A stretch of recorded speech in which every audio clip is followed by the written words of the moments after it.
There's something hidden on this portrait of Henry de Vere, the 18th Earl of Oxford, and Henry Wriothesley, the 3rd Earl of Southampton, that's unlike anything I've seen before.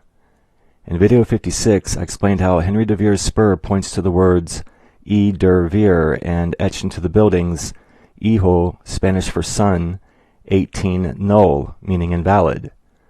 We're being told that the truth is Edward de Vere's son, the 18th Earl of Oxford, is illegitimate. In the video 56 addendum, I also showed how, before getting into any codes, these languages appear on the portrait. With all this in mind, I'll show you what I just found. Everything is going to focus on the decoration in the upper right corner, which is Henry Wriothesley's family motto, coronet, or in this case crown, and Knight of the Garter badge. Previously, I'd found one message here. It turns out there are actually three, and with each is 1740, a number we believe pertains to Edward de Vere and explained in Alexander Waugh's videos.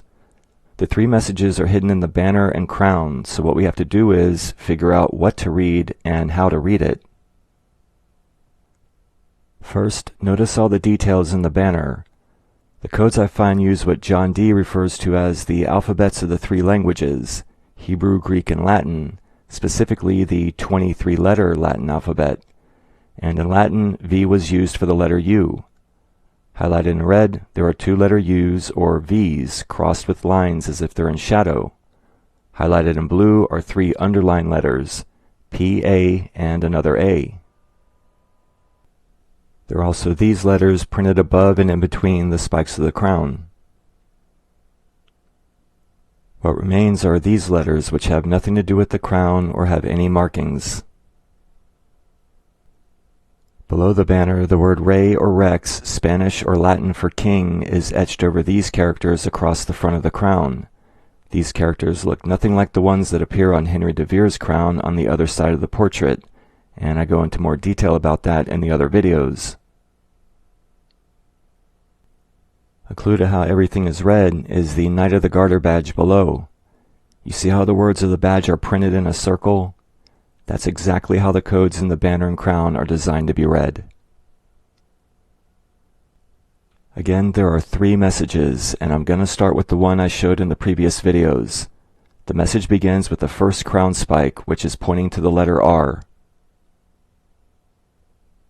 Like I explained in the other videos, the spike pointing to the R is an instruction to put the letter in the blank spot of the crown so that it can be read with the characters across the front. After that, the message is read in a circle counterclockwise. The third spike points to the letter A, then back to the first spike as we read the letters above the crown. These are the letters across the front. I go into more detail in the other videos, but I'll explain again real quick. The characters or jewels across the front of the crown have been broken up into O's, I's, and X's. The third jewel is a combination of a letter C and an O. The last jewel is a letter I next to an X with an O around it. In Spanish, X is pronounced H, which we saw earlier with the word hijo. Starting and ending with the letters R and A that the spikes are pointing to, the letters spell Hua, Heiko, Hijo, A. Hua is French for king. Heiko, like the nickname Harry, is a German diminutive for Heinrich or Henry in English. Hijo, spelled both I-X-O and H-I-X-O, is Spanish for son.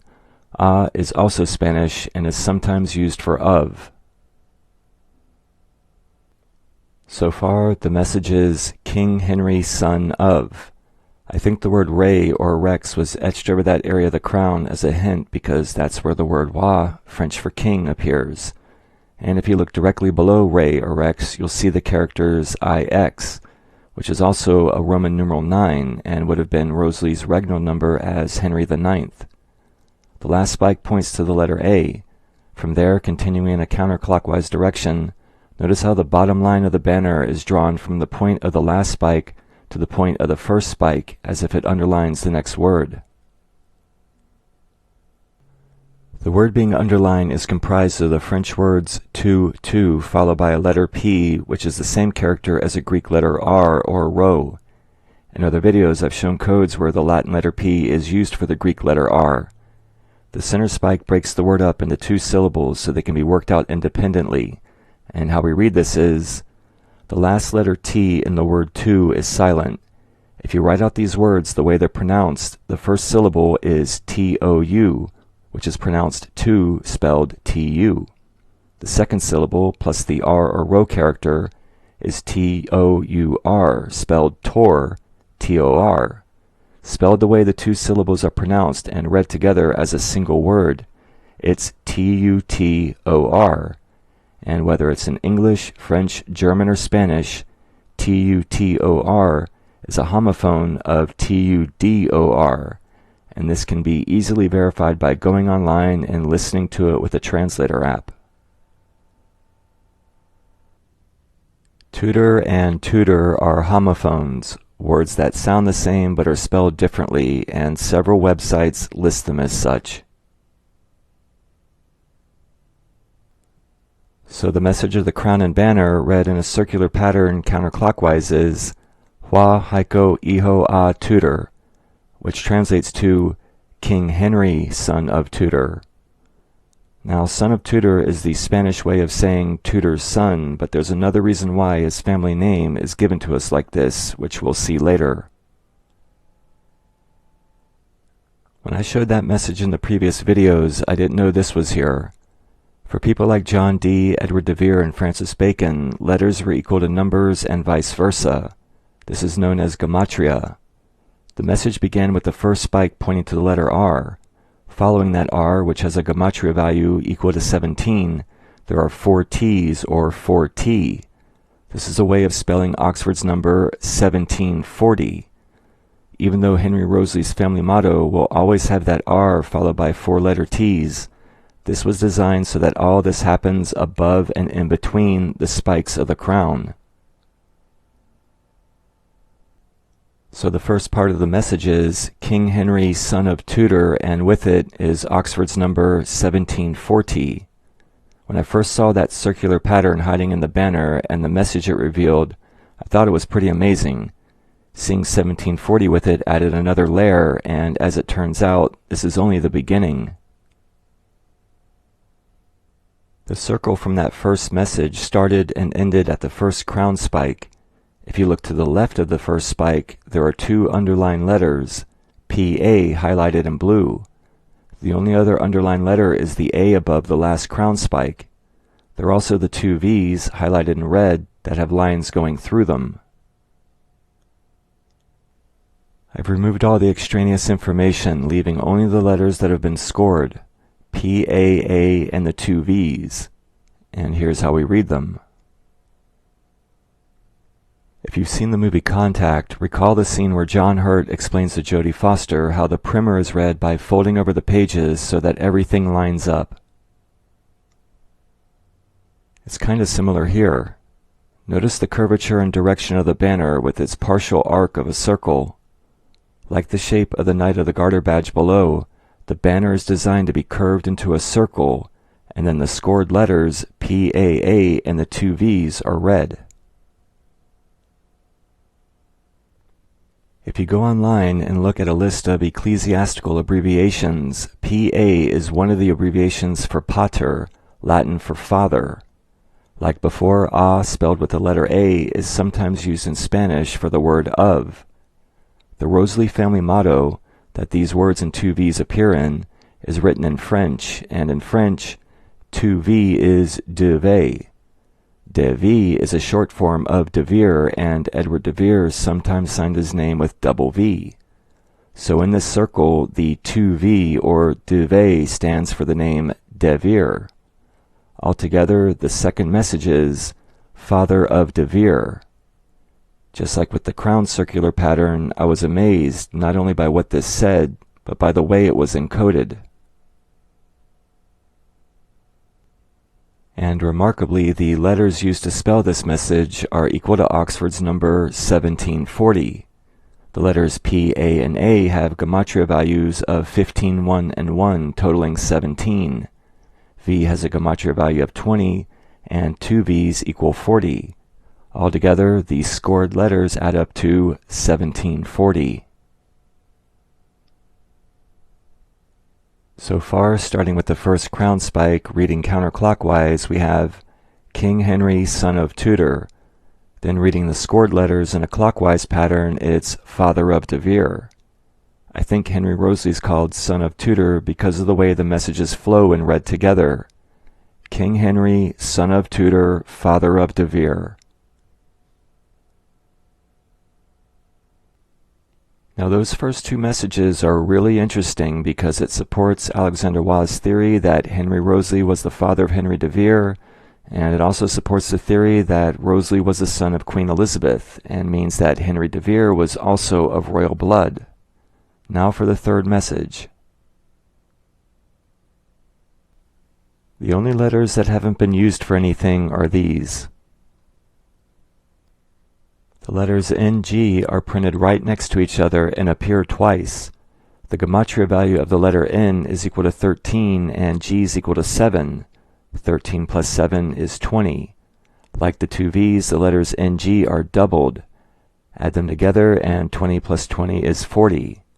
The single letter R has a gematria value of 17. Altogether, these unused letters are equivalent to 1740.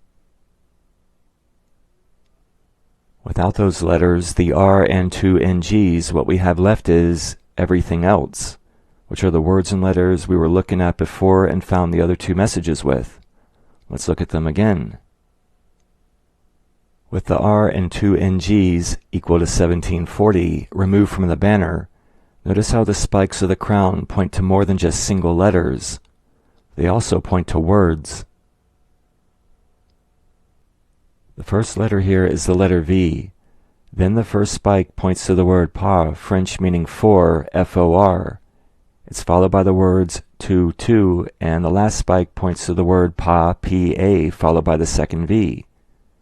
I've already explained that P-A is the ecclesiastical abbreviation for pater, meaning father, and that two V's stand for De Vere. So the words being pointed to by the crown spikes are for to father. What we have to figure out is, in this context, what do the words to mean? If you've been following these videos, you might already know. The French word to, which means all, is a homophone of to, the number. Now here's the thing. The letter T is a special character because it represents a cross, a symbol of death and resurrection. It's been explained to me that in this esoteric world of numbers and letters, the letter T is comprised of 3 points and can stand for the number 3. But a T is also comprised of 2 lines, the horizontal bar and the vertical base, so a T can also stand for 2. Again, the French word to is a homophone of the number 2, and the letter T, comprised of 2 lines, is interchangeable with the number 2. So the words for to father translate to for TT father. And I think we're given a hint that to stands for TT by how the center crown spike is set in between 2 T's. Interestingly, these same initials are found 3 times in Shakespeare's sonnets, on the cover, the dedication, and in the verse. They're part of a series of codes I explain in video 55 and its addendum. Now what these initials mean, we don't exactly know, and I'll return to them in a minute, but right now I want to finish the rest of the message. We have the words for TT father beginning and ending with the letter V's. Just like before, we turn this into a circle, which looks like this.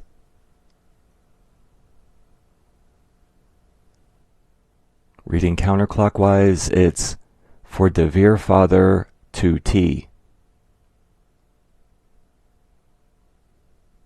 We were told with the other circle that Henry Wriothesley is the father of De Vere, meaning Henry De Vere. So this message, for De Vere father, means that the portrait is dedicated to or for Henry Wriothesley, and it's signed with the initials TT.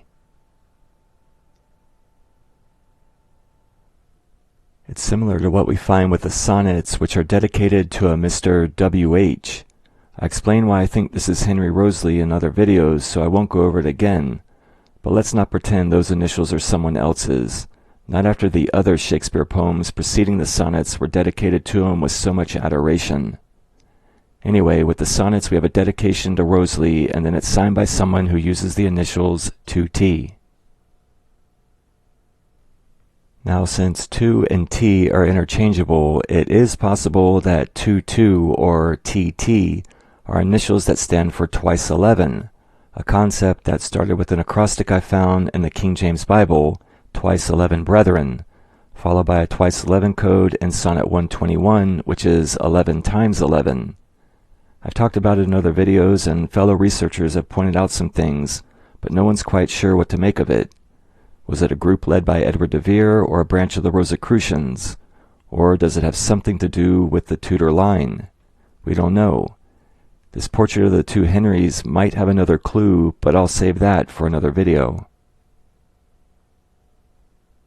Alright, so hidden within these three circles, or badges, we're told that Henry Rosely's a king and a Tudor and the father of Henry de Vere, and the portrait's dedicated to Rosely by someone who uses the initials 2T. Also, each circle is encoded with Edward de Vere's number 1740. It's found within the letters spelling Tudor above Rosely's crown. It's equivalent to the letters spelling father of de Vere, and when all the scored letters and words above the crown are read, the remaining unused letters add up to 1740. Of course, I do find it curious that this number we believe is a way to identify Edward de Vere is mixed in with the word for Tudor, and with the other two circles is either part of or follows the word for father. So in addition to these circles telling us that Rosely was the father of Henry de Vere, could the 1740s be a way of also letting us know that Edward de Vere was the father of Henry Rosely? Whether that's part of the messaging or not, we're being told that Henry Rosely and Henry de Vere were descendant from the Tudor line, and their portrait was based on the one of King Frederick V, who was forced to abdicate, and Prince Gabriel Bethlen, who was never crowned as king, because, like those two royals, the two Henrys were denied their rules as kings. If you have any suggestions, leave a comment. If you enjoyed the video, please hit the thumbs up. Thanks to the work of Alexander Waugh and Alan Green, and to you for watching.